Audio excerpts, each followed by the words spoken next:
যে পরাজয় বুঝতে শিখে সে বেশি মূল্যায়ন দেয় জয়ীকে।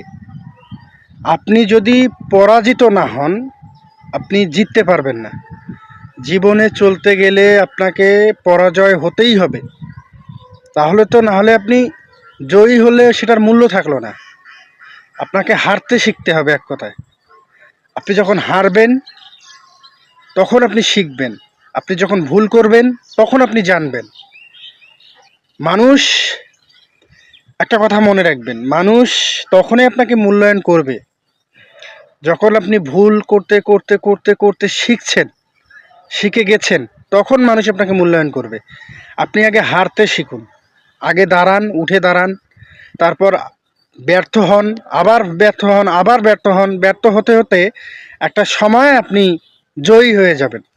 তখন মানুষের কাছে আপনার মূল্যায়নটা একটু বেশি থাকবে, যে না, ওই মানুষটা ব্যর্থ হওয়ার পরেও চেষ্টা করেছে, আবার ব্যর্থ হয়েছে, আবার ঘুরে দাঁড়িয়েছে, আবার ব্যর্থ হয়েছে, আবার ঘুরিয়ে দাঁড়িয়েছে।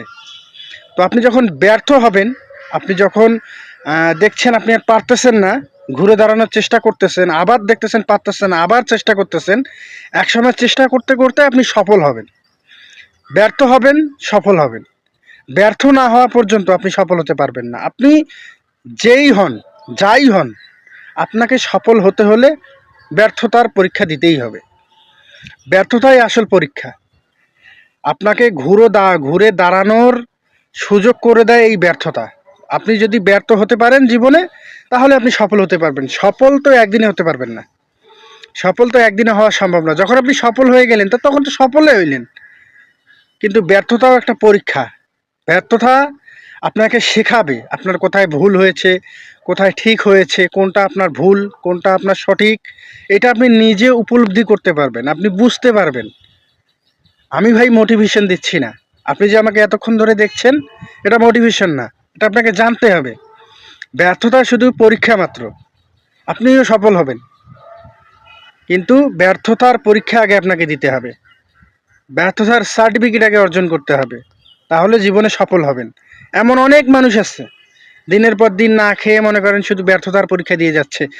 জামা স্যান্ডেল সব ক্ষয় করে ফেলছে, কত জোড়া স্যান্ডেল চেঞ্জ করতে হয়েছে, কত জামা চেঞ্জ করতে হয়েছে, কিন্তু তারা হারেনি। তারা একটা না একটা সময় সফল হয়ে গিয়েছে। সেরকম আপনার জীবনটাও ভাই। এত হতাশা, ডিপ্রেশন, আফসোস, অভিযোগ নিয়ে জীবনে বাঁচা যায় না। জীবনে ব্যর্থতার পরীক্ষা দিন, সফল হন। ভালো থাকবেন, দোয়া রাখবেন, চ্যানেলটা সাবস্ক্রাইব করবেন।